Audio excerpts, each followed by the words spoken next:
My CEO's psycho childhood friend tried to destroy my life because he loves me. Now she's paralyzed from her own murder attempt. I'm Serena, and I need you to understand something right now. I'm not some gold digger who went after a rich man. I spent 2 months actively hating my boss, and another month trying to quit before he convinced me to stay. The woman who tried to destroy my life wasn't just some jealous ex either. She was someone who'd been circling him since they were 7 years old, and thought 20 years of proximity meant she owned him. But let me start with the day I met my boss, because that disaster pretty much set the tone for everything that came after. I was already running 20 minutes late for my first day when I slammed into the back of a black Mercedes at the red light. The car shook and my coffee exploded everywhere, turning my only clean blazer into a brown disaster. The man stepped out of the car and everything about him screamed money, from his perfect hair that somehow didn't move in the wind, to his suit that probably cost more than I made in 3 months. He walked around his car taking photos with his phone while I stood there frantically apologizing. He never said a word, just kept photographing every angle. Look, I know this is my fault, but could you please just let me give you my information so I can get to work? I finally snapped. Some of us actually need our jobs to survive. The police will be here in 12 minutes, he said in this flat voice. The words came out of me like vomit. Are you kidding me right now? I said I'm sorry like 50 times and I have insurance, so what's your problem? He looked at me then with these dark eyes that had zero emotion in them and said, the damage exceeds $4,000, which requires legal documentation. I just rolled my eyes at the stubbornness. By the time the police finished, I was 45 minutes late. I ran through the lobby and threw myself into the elevator, praying Janet from HR would understand. But the receptionist told me, Mr. Warner will see you now, which made no sense. She led me up to the top floor where the CEO worked. And there behind the desk sat the man from the Mercedes. My brain just stopped working for a second, because what were the chances that the random rich asshole I'd crashed into was actually the CEO of this company? He didn't even look up from his computer when he said, "You're 45 minutes late. That's unacceptable. Because you insisted on waiting for the police." The words flew out before I could stop them, and I immediately wanted to die because I just yelled at him twice in one morning, and you just yelled at your potential employer. Again. Now he looked at me with those same dark, emotionless eyes from earlier. Most people grovel. Why aren't you groveling? Because I'm already having the worst day possible and I need this job too much to pretend I'm not pissed. At this point, I figured I was already screwed, so why fake it? Good. I need an assistant with a spine. The last 3 cried. You start now. I stood there trying to process what just happened. I'm sorry, what? You're hiring me? After I crashed into your car and yelled at you? Did I stutter? He went back to his computer like the conversation was over. Don't you want to see my resume or ask about my experience or literally anything normal bosses do? He looked at me again, and I swear there was something almost amused in his expression. You were 10 minutes early before the accident. You didn't make excuses. You told me exactly what you thought of me without flinching. That's more useful than whatever's on your resume. This is insane. Your desk is outside. My calendar needs reorganizing and I have a meeting in 20 minutes. Figure it out. I turned to leave, then stopped. What's your name? Since apparently you're my boss now. Nathan Warner. And Serena? Don't hit any more cars on company time. The first day working for Nathan was a nightmare. I sat at my desk trying to figure out his calendar system, which looked like someone had thrown appointments at a wall to see what stuck. 3 meetings were scheduled for the same time slot, and one just said Suarez, usual place, with no other information. I knocked on his door and he didn't even look up. What? You have 3 meetings at 2 o'clock. Cancel 2 of them. Which 2? The unimportant ones. I don't know which ones are unimportant because I don't know what any of them are about. Then figure it out. That's your job. The anger hit me so fast I couldn't stop it. My job is to assist you, not read your mind. Unless that was in the job description I missed? He finally looked up and his expression was completely blank, like he was staring at a wall instead of a person. Suarez is priority. Cancel the others. And where's the usual place? If you can't handle basic tasks, maybe this position isn't right for you. I walked straight up to his desk because I was done with this already. If you can't give basic information, maybe having an assistant isn't right for you. We stared at each other for what felt like forever, and I thought for sure I was about to get fired on my first day. He told me the place in seconds. See how easy that was? I turned to leave and heard him mutter, "Unbelievable." But when I looked back, he was already typing again. 3 days later, I watched him destroy someone in a meeting and I couldn't stay quiet. His CFO had presented quarterly projections, and Nathan listened with that dead expression he always wore, then said, "This is what happens when mediocrity thinks it's excellence. Did you actually analyze these numbers, or just hope I wouldn't notice they're wrong?" The room went completely silent, and the CFO's face turned red. "I ran them 3 times, sir." "Then you failed 3 times. The man gathered his papers with shaking hands, and Nathan just watched like he was observing an ant. After everyone fled, I stayed behind. "What is wrong with you?" He looked up from his laptop. His calculations were off by $2 million.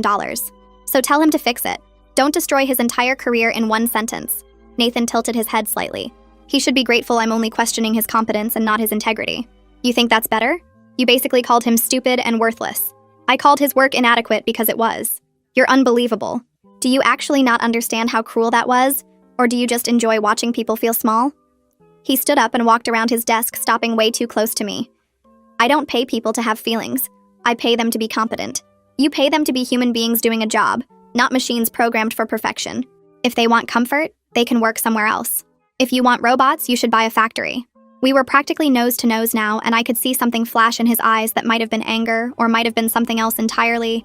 You've been here 3 days and you think you can tell me how to run my company? I've been here 3 days and I've watched 3 people leave your office in tears. That's not leadership, it's just bullying with a fancy title. Then quit.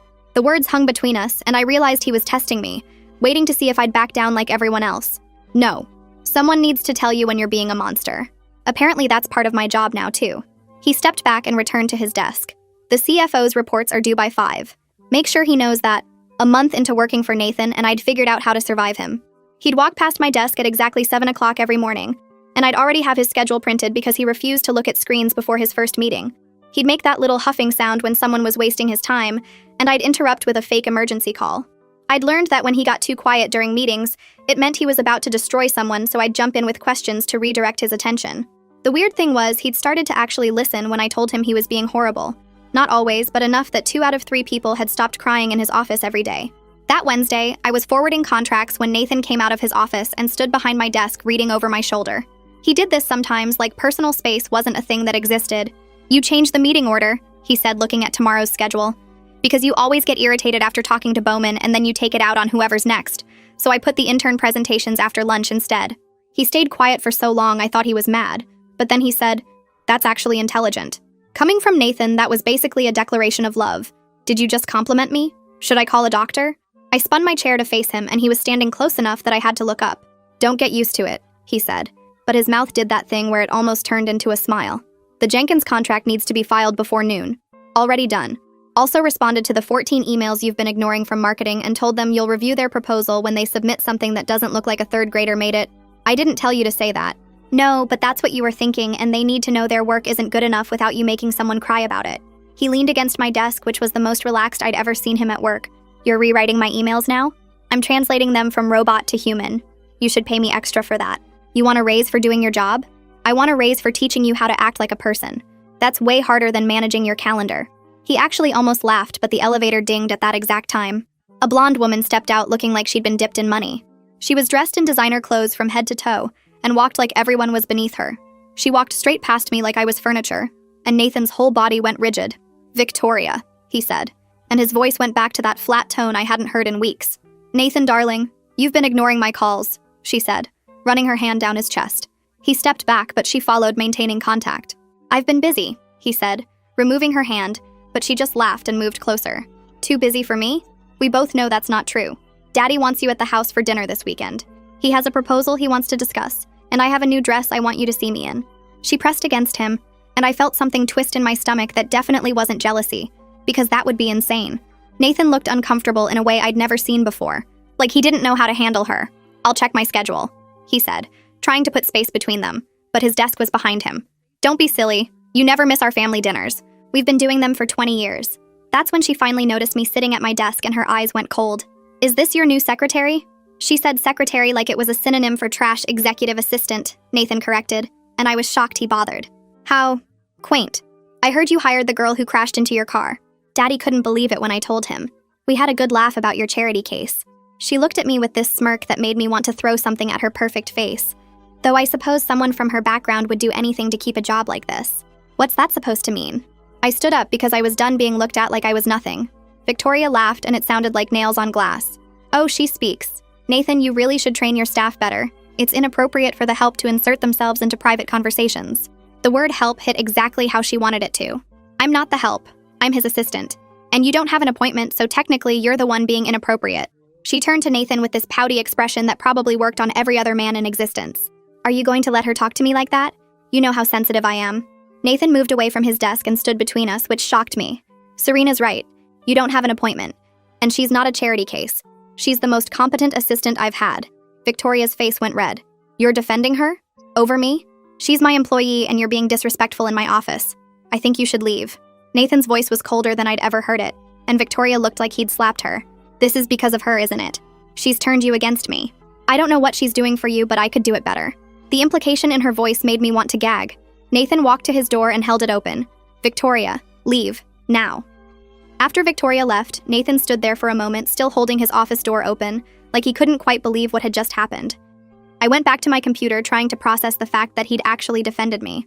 Nathan Warner, who treated people like malfunctioning equipment, had just kicked out someone he'd known for 20 years because she insulted me. Serena, he said, and his voice sounded strange. I apologize for Victoria's behavior. That was inappropriate. I looked up at him surprised because Nathan didn't apologize for anything ever. Don't worry about it. It's okay. It's not okay. She had no right to speak to you that way. He closed the door and walked over to my desk looking more uncomfortable than I'd ever seen him. She won't be a problem. Victoria barely comes by the office. She's usually too busy vacationing in Europe or wherever her father's money takes her this week. I actually sighed with relief because dealing with Nathan was hard enough without some rich princess making my life miserable. I'll make sure she understands you're off limits. The way he said it made something flutter in my chest, but I pushed that feeling down because this was Nathan, and feeling anything about him except professional frustration was a terrible idea. I should have known Victoria wouldn't give up that easily.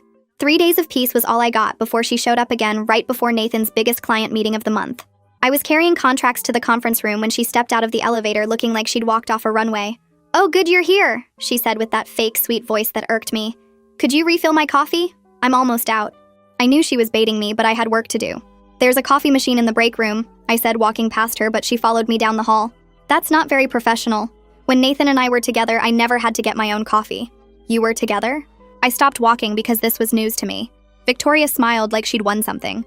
"Oh, he didn't tell you. We dated all through college. Everyone assumed we'd get married. Our families certainly expected it."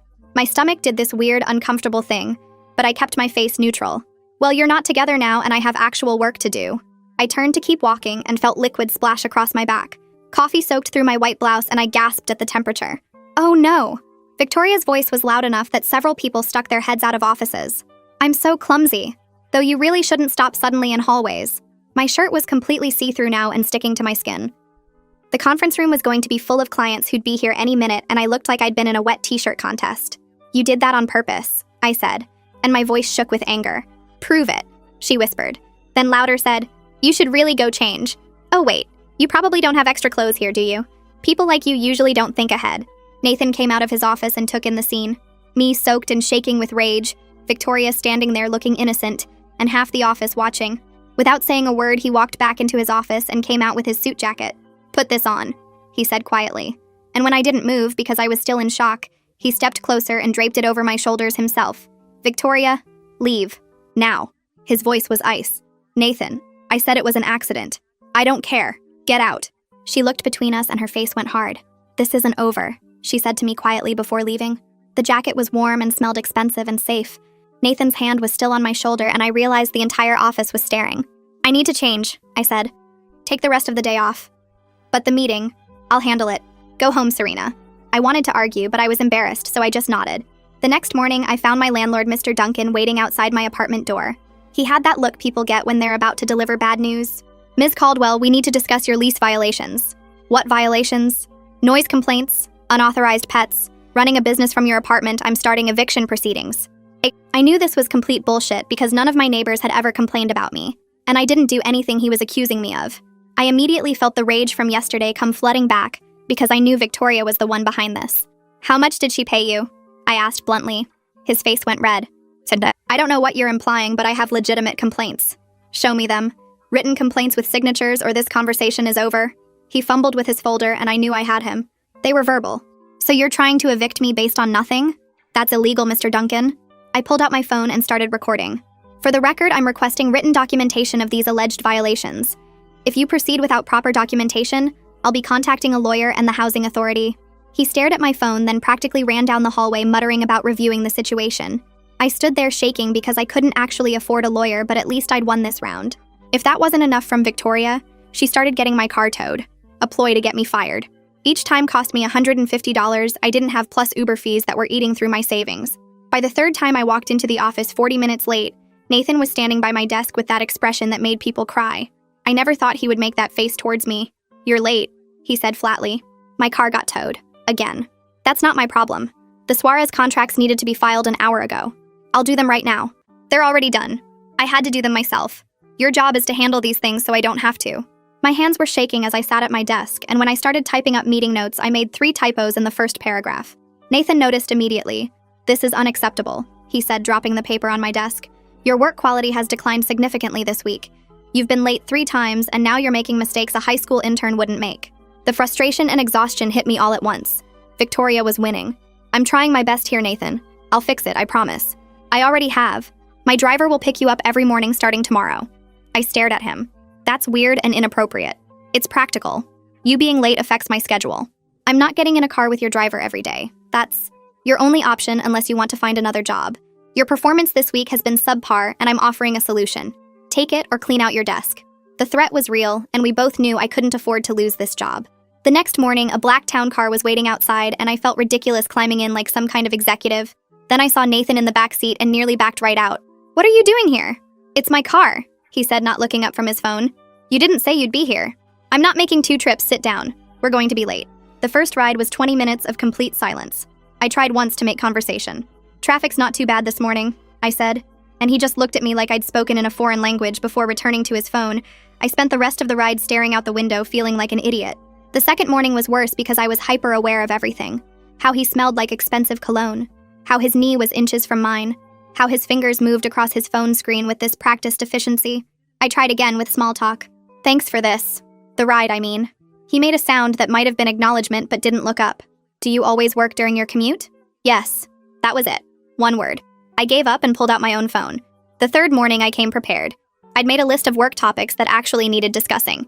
"We need to reschedule the Stride meeting," I said as soon as I got in. He looked up slightly surprised. "Why?" "Because it conflicts with your Tokyo conference call, which you said was priority." He actually put his phone down.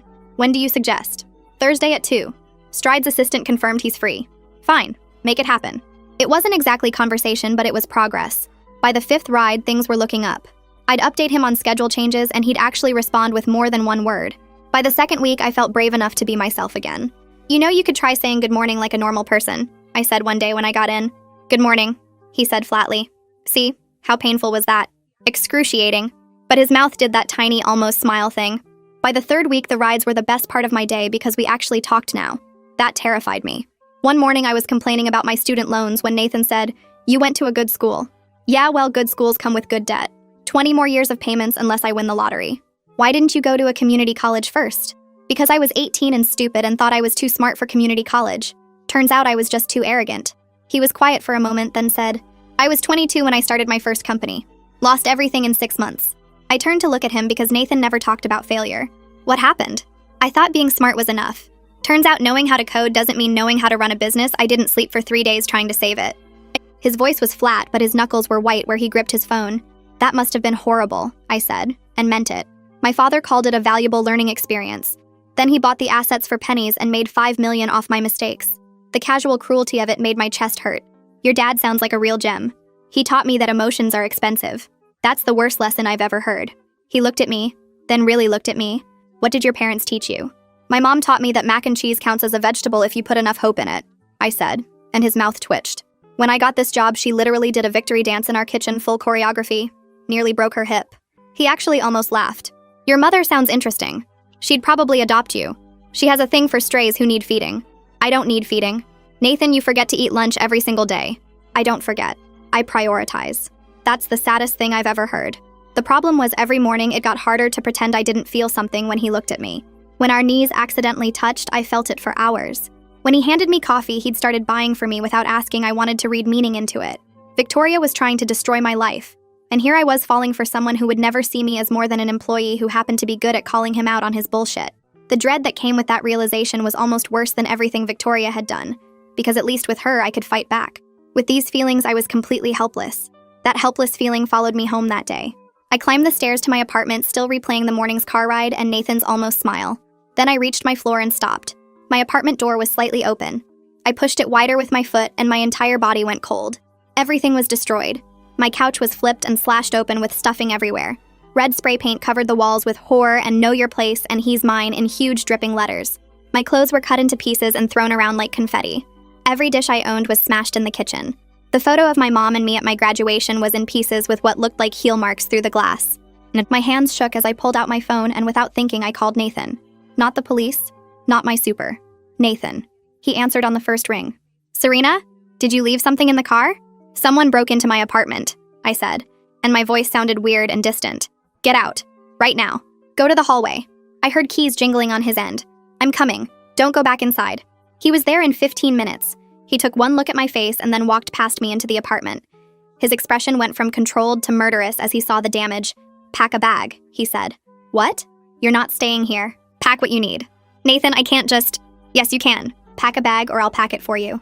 The way he said it meant there was no argument, so I grabbed clothes that weren't destroyed and threw them in my gym bag. Where are we going? I asked in his car. My place.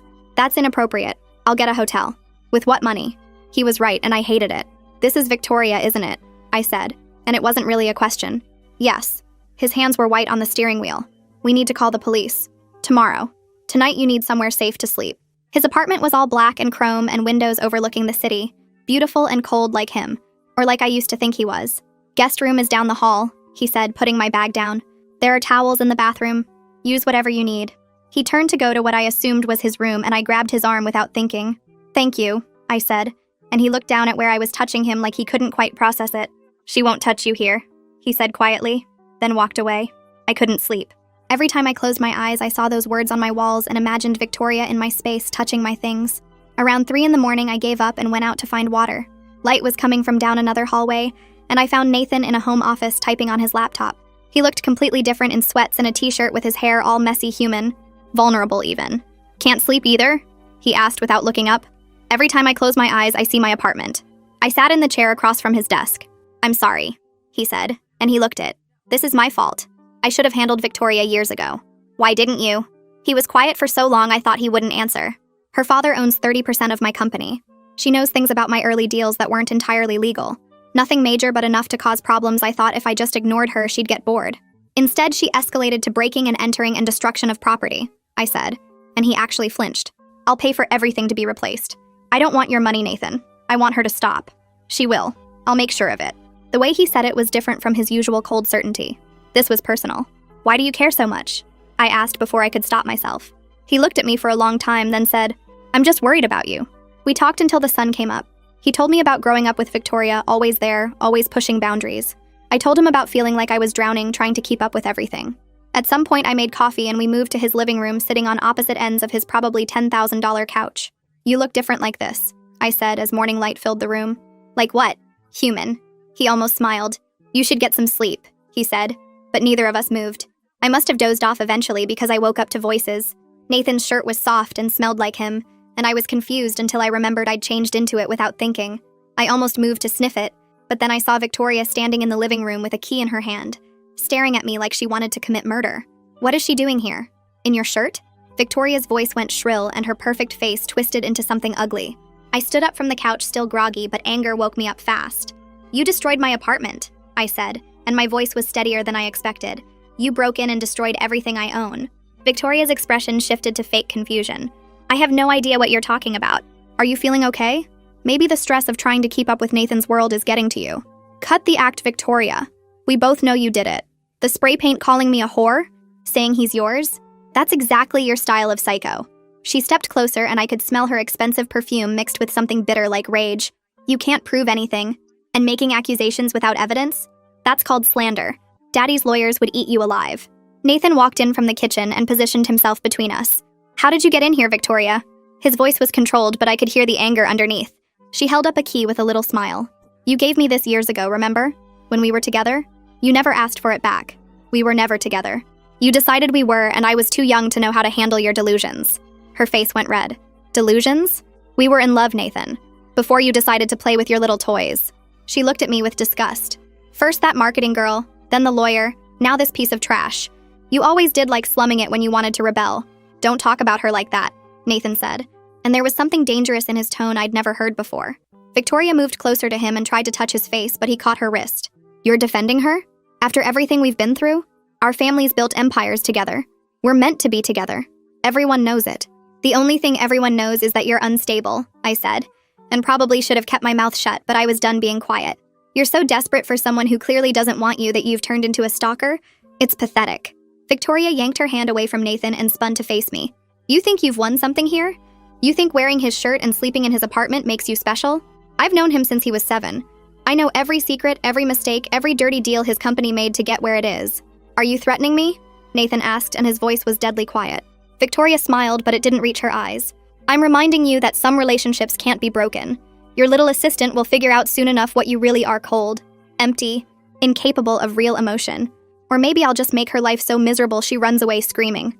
The words settled into my chest like ice water. I thought about my destroyed apartment, the towing, the eviction attempt. How far would she actually go? Victoria turned back to Nathan. This is your last chance. Send her away and come to dinner with me and Daddy. We have a proposal that could triple your company's value. All you have to do is remember where your loyalties should be.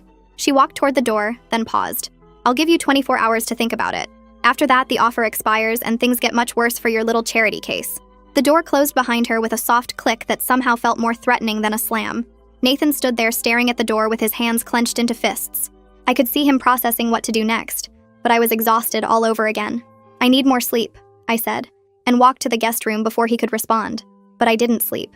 I lay in that expensive guest bed staring at the ceiling, thinking about everything Victoria had said. The apartment vandalism was just the beginning. What was I doing? Staying at my boss's apartment because some unhinged woman destroyed my home. And for what? A job. A job I could get anywhere else. A job that wasn't worth looking over my shoulder every day wondering what Victoria would do next. She had her father's money and lawyers and apparently Nathan's secrets. I had student loans and a destroyed apartment and a boss who I was developing feelings for, which made everything 10 times more complicated. After multiple hours passed, I'd made my decision. I got dressed in my own clothes and spent an hour writing a resignation letter. My hands shook the entire time, but I knew this was the smart choice, the safe choice. Nathan's driver took us to the office and the ride was silent. He kept glancing at me, but I stared out the window because if I looked at him, I might lose my nerve. When we got to the office, I went straight to my desk and printed the letter. Then I walked to his door and knocked. Come in. I closed the door behind me and placed the letter on his desk. He looked at it, then at me. What's this? My resignation. 2 weeks' notice. You're quitting? He asked as if I spoke another language. Yes. Because of Victoria. It wasn't a question. Because this isn't worth it, Nathan. She's threatened to make my life miserable. And for what? So I can keep scheduling your meetings? I can get another job. One where psychotic rich women don't vandalize my home. He stood up and came around the desk. So that's it? She wins? She already won. The second she broke into my apartment, she won. I can't fight someone like that. I don't have the money or the connections or the energy. I crossed my arms because I needed the barrier. This is the smart decision. I can't do this without you, he said softly, and suddenly that barrier I created wanted to disappear, but I didn't falter. You managed before I got here. Barely. And not well, he scoffed. Do you know what happened the week before you started? I shook my head. I fired my assistant on a Tuesday. By Friday, I'd gone through 2 temps who both quit mid-shift. I had 11 assistants in 2 years before you. None of them lasted more than 4 months. I know you're difficult to work for. You don't understand. He cut me off.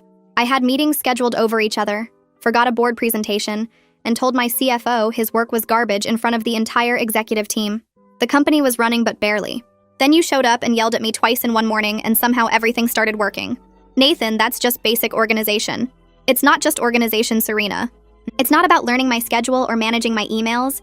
It's about understanding how I think and working around it instead of just surviving it. His voice was urgent. You're the only person I've ever been comfortable with in my own office. The only one who doesn't tiptoe around me like I'm about to explode. He stepped closer and the barrier collapsed. She's not going to stop Nathan. Then let me handle her. Let me protect you. His jaw tightened. I would destroy every contract I have with her father. You wouldn't. It would destroy your company too. I'd rather burn it all down than let her hurt you again. His eyes searched mine. He was looking to see if I believed him, if he had somehow convinced me. I wasn't sure if either of us found what we were looking for because his expression cracked. Please don't quit. Not because of her, he pleaded. I stood there looking at my resignation letter, feeling everything inside me war with itself. The smart choice was to leave. The safe choice was to run. But the way he was looking at me made me want to be brave, even though I'd never felt less brave in my life. I need to think, I finally said, and his face fell, but he nodded. Okay, take the day. Take whatever you need. I went back to my desk but couldn't focus on anything. Nathan disappeared into his office and I heard him making phone calls with that sharp tone he used when he meant business. An hour later, he came out with his suit jacket on. I have a meeting. I'll be back this afternoon. It's not on your calendar. I know. He looked at me and his eyes were cold in a way I hadn't seen in months. Cancel everything else today. Then he was gone and I spent the next 3 hours unable to focus on anything. I kept looking at my resignation letter sitting on my desk and wondering if I was making a huge mistake either way. When Nathan came back, he looked different, calmer somehow, but also like he'd just won a war. He walked straight to my desk and said, "Come into my office." I followed him and closed the door behind us. He loosened his tie and sat on the edge of his desk instead of behind it. I went to see Victoria and her dad, Richard. "Nathan, what did you—" Panic flooded through me.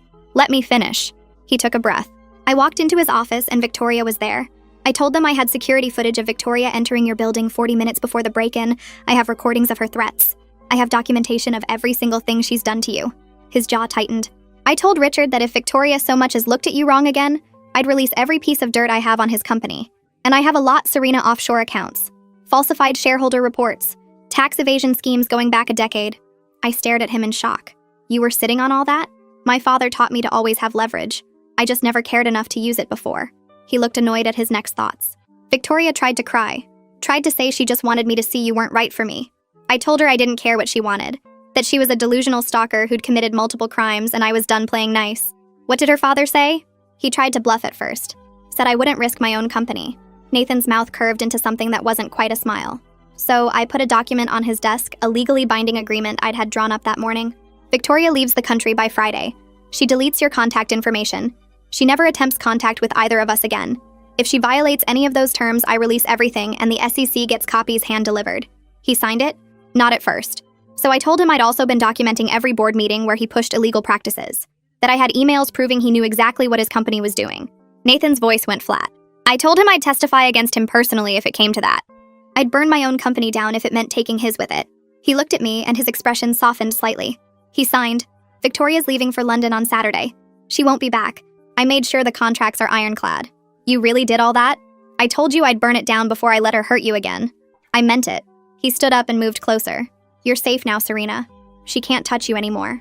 The relief hit me so hard I almost sat down. I don't know what to say. Say you'll stay. His voice dropped and something desperate crept into it. Say you're not quitting. I looked at him and saw something in his expression I'd never seen before: vulnerability. Real fear that I'd still leave. Nathan, I know I'm asking a lot. I know this whole situation is insane and you have every right to run. He ran a hand through his hair, making it messy. But I need you to understand something. This isn't about work anymore. It hasn't been for a while. My heart started beating faster. What are you saying? I'm saying those mornings in the car are the only time I feel like myself. I'm saying that you being in my apartment, in my shirt, just felt right. I'm saying when I saw your resignation letter, I felt something I haven't felt in years. His hands clenched at his sides like he was physically stopping himself from reaching for me. Terror. Real terror that you'd actually leave. I didn't know what to say. I just stood there like an idiot, taking in every word he said. Words I never thought he would say. You make me want to deserve having you around. The words came out rough. You make me want to be someone worth knowing instead of just someone people tolerate because I pay them. Every time you call me out for being horrible, I go home and actually think about it. Every time you smile at me like I've done something right, I feel it for hours. I couldn't breathe. Serena, I'm completely gone for you and it terrifies me. He stepped closer and his voice went quiet. I threatened to destroy everything I've spent a decade building because the thought of you leaving hurt worse than losing all of it. Please don't go, Serena, because I don't know how to be the person I was before you, and I don't want to learn. I looked at him standing there with his tie loose and his hair messy, and his expression completely open for once. Nathan Warner, who never let anyone see him want anything, was practically begging me not to leave. Okay, I whispered. I'll stay. I could physically see the relief wash over him. Thank you. We stood there in his office with the afternoon sun coming through the windows, and for just a moment, everything was perfect. The next morning, I'm in Nathan's car heading to a meeting downtown. It's a beautiful Friday, and Victoria's flight leaves tonight. Just a few more hours. After today, we should celebrate, Nathan says, and his hand rests on the console between us, but he moves his hand to hold mine. He doesn't reach because someone hits us from behind. The impact from behind is so violent, my head snaps back and hits the headrest hard enough to see stars. The car swerves wildly. What the hell? Nathan is fighting the wheel, trying to keep us straight. I turn around and my blood turns to ice. Victoria's black SUV is right on our bumper and her face is twisted with something beyond rage. Something that looks like madness.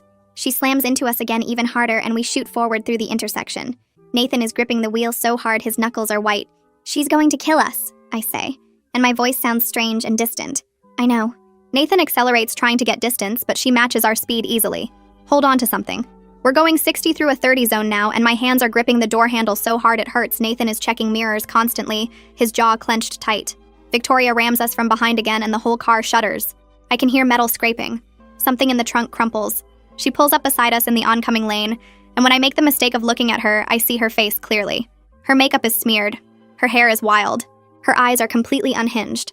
She's screaming with her mouth wide open, veins bulging in her neck. She mouths the words, "You ruined everything," and then she jerks her wheel toward us. The impact sends us swerving and Nathan barely corrects in time. She hits us again, and again, each collision worse than the last. The bridge is ahead. Nathan's voice is strained.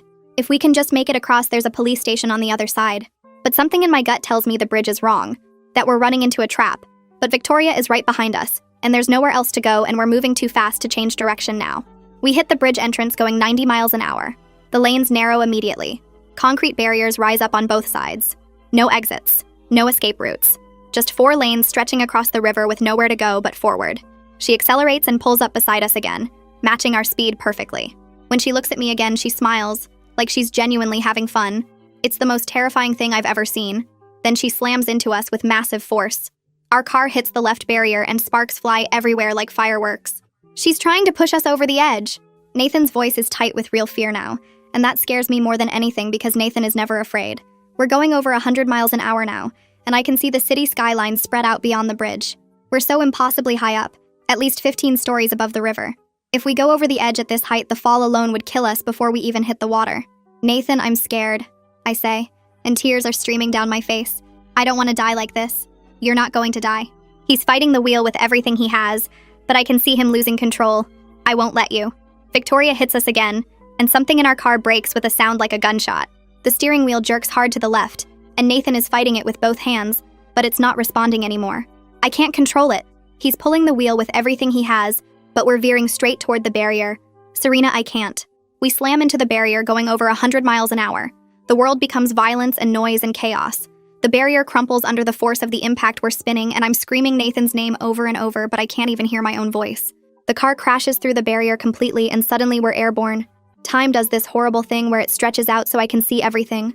The sky spinning, the water far below getting closer, the bridge getting smaller behind us. Nathan's hand reaching for mine across the console, and our fingers just barely touching before we hit. Then we hit the edge, and the car dangles over the bridge. My door flies open from the impact, swinging wide over the emptiness below. I realize with horror that my seatbelt isn't fastened right. It twisted during the crash, and it's barely holding me at all. And suddenly I'm sliding sideways toward the open door, toward the drop. "Serena!" Nathan's voice is raw with terror. His hand shoots out and catches my wrist just as I slide completely out of the car. I'm hanging in the air with nothing below me but empty space. The wind is whipping around me, and when I look down, I can see the entire city spread out impossibly far below. The river looks like it's a mile away. "Nathan!" I'm screaming his name, and I can't stop. Can't control the sound coming out of me. "I've got you!" He's leaning out of the car, half his body hanging out too, holding my wrist with both hands. "Don't look down!" But I can't help it. I look down and see exactly how far the fall is. See how the wind is moving my hair. See how my feet are dangling in nothing but air. 150 feet straight down to water that would feel exactly like concrete at this height. The car groans and shifts an inch toward the edge. My entire life flashes before my eyes in the space of seconds. My mom doing a victory dance in our tiny kitchen when I got this job, nearly knocking over a chair in her excitement. The day I crashed into Nathan's car and thought my life was over before it started our first morning ride together, when he actually smiled at something I said, and I realized he was human. The way he defended me against Victoria in his office last night, talking until sunrise in his apartment, seeing him vulnerable for the first time. Every single moment that led to this one, all of it racing through my mind in vivid detail. I'm going to die, and I never told him how I feel. I never said the words that matter most. "I love you." The words tear out of me with everything I have. "Nathan, I love you." Something changes in his face. The fear transforms into something else entirely. Pure, fierce determination. "No." His voice turns to steel. "You don't get to tell me that and then die. You don't get to do that to me." He starts pulling with everything he has, and I can see every muscle in his arms straining with the effort he's lifting me inch by impossible inch. The car groans again and shifts backward. It's sliding slowly off the edge. The car's moving. I can feel gravity starting to win. "Nathan, let me go, or we both die." "Never." He's pulled me up enough that I can grab the doorframe with my free hand. "Climb. You have to help me." I'm trying, but my hands are shaking so badly I can barely grip anything. My fingers keep slipping on the smooth metal. The car shifts again and slides another foot backward toward the drop. "I can't!" I'm sobbing so hard I can't see through my tears. "I'm too heavy, the car's going to fall." Then it falls with both of us inside because I'm not letting go. He pulls harder and I manage to get my other hand on the doorframe. "That's it. Keep going. Keep climbing." I'm pulling myself up and he's lifting me at the same time, and the car is groaning underneath us, the metal screaming in protest. Then I hear footsteps running on the bridge above us. Nathan, let her drop. Victoria's voice comes from somewhere above, shrill and desperate. The car's going over anyway. Save yourself and come with me. Get away from us. Nathan is still pulling me up, never stopping. I get my elbows onto the door frame. Just a little more and I'll be back inside the car. Nathan shifts his grip and grabs both my arms, pulling with everything he has left. You can't have him! Victoria appears at Nathan's door on the bridge side. If I can't have him, then no one can. Nathan makes a desperate animal sound, and with one final massive pull, he drags me through the door and into the car and onto the bridge. I collapse on top of him just as the car slides completely off the bridge. This is your fault! She's hysterical, her voice cracking. You chose her!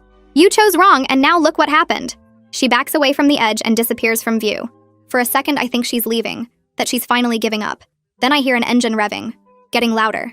She's going to run us over, Nathan says, and his voice is completely hollow with the realization Victoria's SUV appears at the broken barrier above us. She's going to run us over and take us all out together. But the SUV passes over us by inches, so close I can feel the wind from it. Victoria miscalculated the angle. I watch her face through the windshield as she realizes her mistake. Watch her eyes go wide. Watch her mouth open to scream as she falls past us into the void below. She crashes into a concrete pillar sticking out from the bridge 50 feet below us. The impact sound is horrible, metal crunching and glass shattering. The SUV wraps around the pillar and hangs there. I can see her slumped forward in the driver's seat, not moving. Don't look, Nathan says, and he pulls my face into his chest, his hand cradling the back of my head. Sirens are screaming. People are shouting. I can hear a fire truck pulling up, its brakes squealing. You're safe now, Nathan whispers into my hair. You're safe. He says it like he's thanking every god. You wouldn't let go. I'm shaking so violently I can barely get the words out. You told me you loved me. His voice breaks completely. How could I let go after that? I meant it. I look up at him and his face is streaked with tears. I love you, Nathan. I love you too. He kisses my forehead, my cheeks, the bridge of my nose. I love you so much. The paramedics swarm around us immediately. Someone is wrapping us in blankets. We need a spinal board down here now. A paramedic's voice echoes up. Female victim, major trauma. Victoria's screaming starts then. Not the angry screaming from before, but something worse. Something that sounds like her entire world is ending. I can't move my legs. Her voice carries up to us, raw with terror. Why can't I move my legs? Fix it. Somebody fix it. One of the paramedics near us kneels down beside me. The woman who went over, was she the one chasing you? I nod because I can't speak. She's lucky to be alive at all, she says quietly. But the damage to her spine. 3 months later, Victoria was transferred to a rehabilitation facility in London. Her father quietly relocating her as far from us as possible. Nathan and I officially started dating. I'm still Nathan's assistant, and the office has never run better. Somehow he's become the kind of boss people actually want to work for. The CFO hasn't cried in months. You're taking credit for that, Nathan says one morning after his CFO thanks him for constructive feedback. I absolutely am, I reply, stealing his coffee. I've earned it. He pulls me close right there at my desk, not caring who sees. You've earned everything. We survived Victoria's madness, and somehow on the other side of all that destruction, we found exactly what we were looking for each other.